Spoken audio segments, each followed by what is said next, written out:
This is Heliox, where evidence meets empathy. Independent, moderated, timely, deep, gentle, clinical, global, and community conversations about things that matter. Breathe easy, we go deep and lightly surface the big ideas.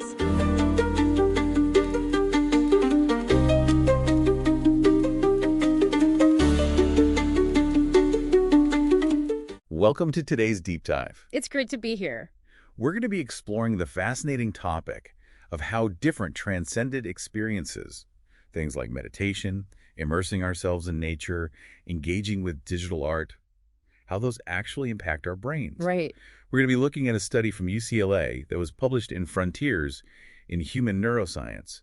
And what's really cool about this study is they used fMRI scans. So they were really able to get a glimpse into what's going on inside our heads when we engage in these activities. Yeah, it's really interesting because it goes beyond just sort of the subjective experience of like, oh, this makes me feel good, to actually looking at the neurological activity. Yeah, it really makes you wonder, do these different experiences, do they light up our brains in the same way? Or are there totally distinct patterns for each? That's a really fascinating question, and that's exactly what the researchers at UCLA set out to investigate. They wanted to see if these seemingly similar experiences, meditation, nature, art, if they actually produced unique neural signatures. And how do they go about doing that? Well, they had participants engage in 3 different activities while they were lying inside an fMRI machine. I don't know if you've ever been inside an fMRI machine, but I can only imagine, like trying to relax or meditate while you're in this big giant machine doesn't exactly sound very tranquil. Right. But let's talk about the first activity, which was meditation. Yeah. And not just any meditation. This was a visualization-based transcendental meditation where participants focused on connecting with what they called the cosmic soul. That's right. So they were really going deep inside, closing their eyes, focusing on this concept. And what the researchers found was that even though their eyes were closed, the fMRI scans were showing that there was heightened activity in areas of the brain that are associated with object recognition, sensory processing, and memory. Whoa. So even though their eyes were closed, their brains were still actively constructing an experience. Exactly. That's pretty incredible. Yeah, it suggests that the brain isn't just sort of passively resting during meditation. It's engaged in this very dynamic process of internal perception and experience. It's almost like their brains are creating their own inner world That's a great way to put it. based on what they were focusing on. That's so cool. Mm. So what about the second experience? That was viewing nature, right? Yeah, viewing nature. So for this one, they didn't actually take the participants out into nature.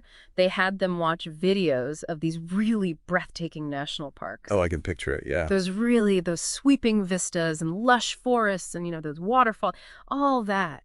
Just imagining it kind of makes me feel a little bit calmer already. Right. Did they find that viewing nature had a similar effect on the brain as meditation? Well, there were some similarities, particularly in the regions that are related to sensory processing. Both meditation and nature viewing engage our senses in a really powerful way. But what's really interesting is that there were also some key differences in the brain activity patterns between the 2 experiences. Oh. So even though both experiences might, evoke a feeling of awe or peace or tranquility in us, our brains are actually processing them in distinct ways. It seems that way, yeah. I wonder why that is. Well, one theory is that our connection to nature is very deeply rooted in our evolutionary past, For most of human history, survival really depended on our ability to understand and navigate the natural world.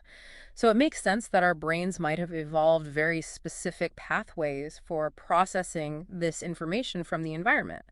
And that might be different from how we process internal experiences like with meditation. That makes a lot of sense. It's like our brains have this unique way of tuning into the natural world, almost like it's a language we're hardwired to understand. So we've talked about meditation. Let's focus on an inner world and nature with its sort of external vastness. Yeah. What was the third experience the researchers explored? The third one was viewing digital art. Digital art. Now that's interesting. I'm curious how that fits into the whole idea of transcendent experiences. What kind of digital art did they use? They use these really visually stunning pieces created by Refik Anadol. Okay. He's a Turkish-born artist and also a faculty member at UCLA. And his work is just incredibly evocative. It's immersive. It often plays with light and color and movement in ways that, traditional art forms just simply can't. So you're talking about like those dazzling digital displays, Yeah. almost like stepping into another dimension. Exactly. Did viewing this type of art, did it activate similar brain regions as meditation or nature viewing? That's where things get really interesting. The digital art actually sparked activity in a very different set of brain regions altogether, primarily those that are associated with visual processing. Okay. So it seems like our brains are really responding to the unique visual language of digital art in a way that's distinct from how we process, those internal experiences of meditation or the vastness of nature. Okay, so we've got these three different experiences. Each one seems to be engaging our brains in a totally unique way. Meditation activates those areas related to internal perception. Nature viewing seems to be tapping into our evolutionary connection to the environment. And then digital art lights up those areas responsible for processing those complex visuals. It's really a fascinating spectrum of brain activity. Yeah, and I think it really speaks to the diversity of human experience Yeah? and how our brains have evolved to engage with the world in these really rich and varied ways. It really makes you wonder what other mysteries are hidden within the folds of our brains. Right. What other secrets are we going to uncover? But before we get too carried away, let's bring it back to the key takeaways from this study. What were some of the major things that the researchers learned from these findings? Well, I think one of the most important takeaways is that there are many different paths to what they call transcendence. Okay. It's not a one-size-fits-all approach. What might be a really deeply transcendent experience for one person might not resonate as much with another. Like saying there are many roads to Rome, right? Yeah. But each one offers a different journey and a different landscape. Yep. So it's not about finding like the way to achieve transcendence. It's more about exploring different avenues and finding what really resonates with us on a personal level. Exactly. And that leads to the second key takeaway, which is that this research could help us understand how to better manage stress and improve our mental health. That's something I think we can all get behind. Yeah. But how do they connect these experiences, meditation, nature viewing, and digital art, to stress reduction? What's the link there? Well, think about it this way. If we can identify how these activities affect specific brain regions and the different pathways to transcendence that they trigger, that could potentially allow us to develop more targeted interventions for managing stress and improving our well-being. So it's like having a personalized toolkit of experiences that you know will have a positive impact on your brain and your overall state of mind. Okay. That's a pretty amazing concept. But before we get too carried away with the possibilities, I think we should also acknowledge that this study, like all studies, has its limitations. That's right. It's important to remember that this was a relatively small study. They only had 9 participants. Okay. So we definitely need more research with larger groups and more diverse groups to really confirm these findings and to explore the nuances of how different individuals respond to these types of experiences. Yeah, so while these findings are incredibly intriguing and they offer a really tantalizing glimpse into the potential of transcendent experiences, we should probably view them as a starting point for future research rather than a definitive conclusion. Absolutely. But even with those limitations in mind, this study opens up some incredibly exciting avenues for future exploration, particularly in the fields of what they call spiritual neuroscience and neuroaesthetics. Now, those are some words I haven't heard before. What exactly are those fields all about? Well, spiritual neuroscience might sound a bit like science A fiction, little bit, yeah. but it's a very real and rapidly growing area of study. And it's basically exploring the neural basis of spiritual experiences, things like meditation, prayer, feelings of awe, and even that sense of connectedness we feel in nature, or when we're listening to powerful music. So it's like taking a scientific approach to understanding experiences that have traditionally been seen as very personal and subjective. It's almost like bridging the gap between science and spirituality. That's a great way to put it, yeah. And then neuroaesthetics focuses on how our brains respond to aesthetic experiences, particularly our engagement with art. So it's really delving into the neural mechanisms behind why we find certain works of art beautiful, moving, or even disturbing. So it's like trying to understand the brain's response to beauty. and how those responses might vary from person to person. It's like deciphering the neural code of art appreciation. Exactly, yeah. And what's so exciting is that these fields are really starting to reveal these profound ways in which our brains are wired for beauty, meaning, and connection. So this UCLA study, it seems to fit perfectly within these emerging fields. Yeah. It's using this cutting-edge technology to explore the inner workings of our brains during experiences that, have often been relegated to the realm of the mystical or the subjective. Exactly. And I think this research is really helping to illuminate those neural underpinnings of experiences that for so long have just been shrouded in mystery. Yeah. It's a fascinating journey into the depths of human consciousness. And the potential applications for these findings, they're pretty exciting, especially when it comes to our well-being. If we can really harness this knowledge, we might be able to unlock new and innovative ways to enhance our mental and emotional health. The possibilities are really vast. Yeah. But before we delve further into those possibilities, I think it's worth taking a step back and considering a fundamental question. Why do these transcendent experiences matter in the first place? What is it about them that draws us in, that makes us feel so deeply connected to something larger than ourselves? That's a great question to ponder, yeah. What is it about art, music, nature, spirituality that speaks to the very core of our being? It's a question that I think has captivated philosophers and artists for centuries. But now, thanks to these advances in neuroscience, we're finally starting to get a glimpse into the biological mechanisms that underlie these really profound human experiences. That's right. It's like we're finally starting to unravel the mysteries of our own minds. And this journey of discovery is far from over. There's still so much we don't know. But each new study brings us closer to understanding those incredible complexities of the human brain and its capacity for awe, wonder, and connection. It's an incredible time to be alive and witnessing these breakthroughs in our understanding of consciousness. But before we get too lost in the vastness of these ideas, let's ground ourselves back in the specifics of this UCLA study. We've talked about the different brain regions involved, the key takeaways, the broader fields of spiritual neuroscience and neurosthetics. I'm really eager to hear more about how we can practically apply these findings. What can our listeners do to cultivate more of these transcendent experiences in their own lives?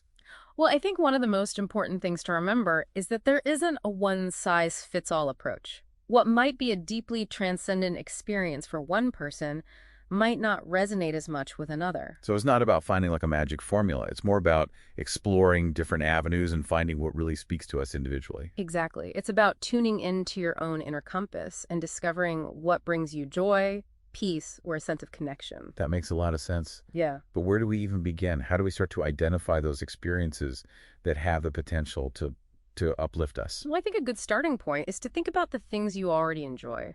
Do you find solace in nature? Does music move you? Does art inspire you? Those are all clues. It's like we already have this inner wisdom that's guiding us towards those experiences that have the potential to be transcendent. That's a beautiful way to put it. And the beauty of this UCLA study is that it suggests we don't have to limit ourselves to traditional forms of transcendence, like meditation or prayer. So you're saying we can find these moments of awe and connection in everyday activities.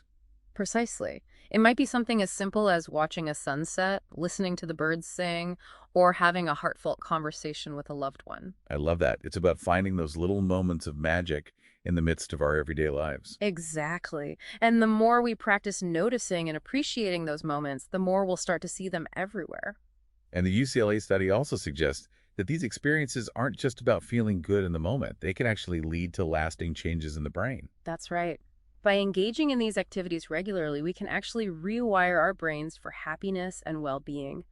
And the more we practice, the stronger those neural pathways become. It's like we have the power to shape our own brains through the experiences we choose. But I imagine some listeners might be thinking, okay, this all sounds great, but how do I actually make time for this in my already busy life? It's a common concern, and I think the key is to start small. Find little pockets of time throughout your day where you can incorporate these experiences. So it's not about overhauling your entire life.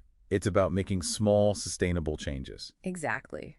It could be something as simple as taking 5 minutes each morning to meditate, or spending your lunch break taking a walk in the park. Even just a few moments of mindful breathing can make a difference. And it's also important to remember that these experiences don't have to be solitary. We can find transcendence through shared activities too, right? Absolutely. going to a concert with friends, visiting a museum, or even just having a meaningful conversation over dinner.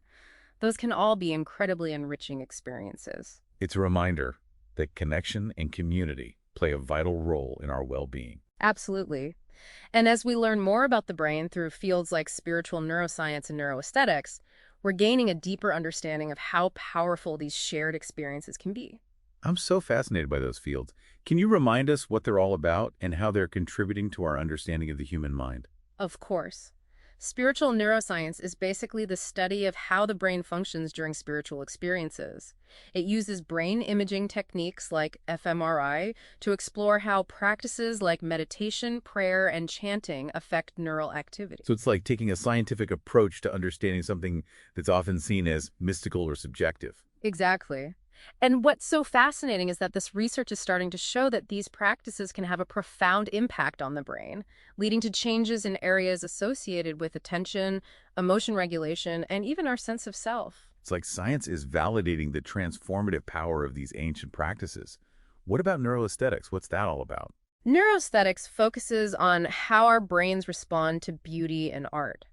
It's about understanding why we find certain things aesthetically pleasing, whether it's a painting, a piece of music, or even a natural landscape. So it's about trying to decipher the neural code of beauty. Exactly. And what's so exciting is that this research is starting to reveal the intricate ways in which our brains are wired to respond to beauty and creativity. It seems like these two fields, spiritual neuroscience and neuroaesthetics, are both pointing to the same thing, the human brain's capacity for transcendence. Absolutely. Whether it's through spiritual practices, art, music, or nature, our brains seem to be hardwired to seek out experiences that connect us to something larger than ourselves. And this UCLA study is a testament to that inherent human desire. It's giving us valuable insights into how we can cultivate well-being and live more fulfilling lives. But I think it's also important to acknowledge that not everyone has equal access to these experiences. You're absolutely right. Factors like socioeconomic status, geographic location, and cultural background can all create barriers to accessing things like nature, art, or even the time and resources to engage in practices like meditation. It highlights the importance of addressing those systemic barriers and advocating for policies that make these resources more accessible to everyone. Exactly.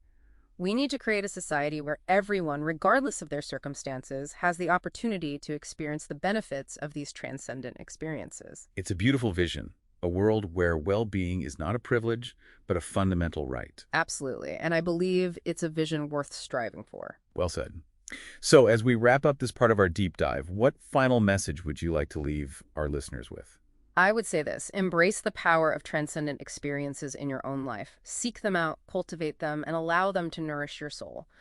But also remember that we have a collective responsibility to ensure that everyone has the opportunity to experience these profound benefits. You know, it's really fascinating to think that something as simple as spending time in nature or losing yourself in a beautiful piece of art can actually have such a profound effect on our brains. Right. It really highlights that mind-body connection, doesn't it? We tend to think of these experiences as being very subjective, but the science is showing us that they actually have a very real and measurable impact on our neurobiology. Yeah, and it's almost like we're finally starting to understand the science behind what poets and artists have been telling us for centuries. You know, that beauty and wonder actually have this power to heal and transform. Absolutely. And I think one of the most exciting things about this research is that it's opening up all these new possibilities for how we think about well-being. It's not just about addressing illness or disease. It's about actively cultivating experiences that nourish us, that nourish our souls, and really enhance our overall vitality. So it's almost like we're shifting from a more reactive model of healthcare to a more proactive approach. You know, one that focuses on promoting flourishing and thriving. Exactly. But I think it's also important to acknowledge that not everyone has equal access to these types of experiences, right? That's a really important point. Factors like socioeconomic status, geographic location, even cultural background can all play a significant role in shaping our opportunities to connect with nature, to engage with art, or even to just have the time and resources to participate in practices like meditation. Yeah, it really highlights the need to address those systemic barriers and to really advocate for policies that promote equitable access to these resources. Absolutely. Ideally, we want to create a society where everyone, regardless of their circumstances, has the opportunity to experience the profound benefits of these transcendent It's experiences. a beautiful vision, a world where well-being isn't a privilege, but a fundamental right. Exactly. And I think it's a vision worth striving for. I completely agree. Well, as we wrap up our deep dive today, what final takeaway would you like to leave our listeners with? I would encourage everyone listening to really explore the vast landscape of transcendent experiences and to discover what resonates most deeply for you, whether it's through nature, art, music, movement, spiritual practice, or even just simple acts of kindness and compassion. There are countless pathways to connect with that sense of awe, wonder, and connection that I think lies at the heart of the human experience. That's a beautiful invitation to our listeners. And it's a wonderful reminder that the journey to well-being, it's not a destination. It's an ongoing exploration. So keep exploring, keep diving deep. And until next time, keep seeking out those experiences that bring you joy, peace, and a sense of wonder. Thank you for being curious and subscribing, following, liking, rating, and reviewing our podcast episodes. Your support really helps build a vibrant Heliox community.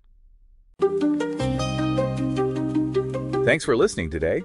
4 recurring narratives underlie every episode: boundary dissolution, adaptive complexity, embodied knowledge, and quantum-like uncertainty. These aren't just philosophical musings, but frameworks for understanding our modern world. We hope you continue exploring our other podcasts, responding to the content, and checking out our related articles at helioxpodcast.substack.com.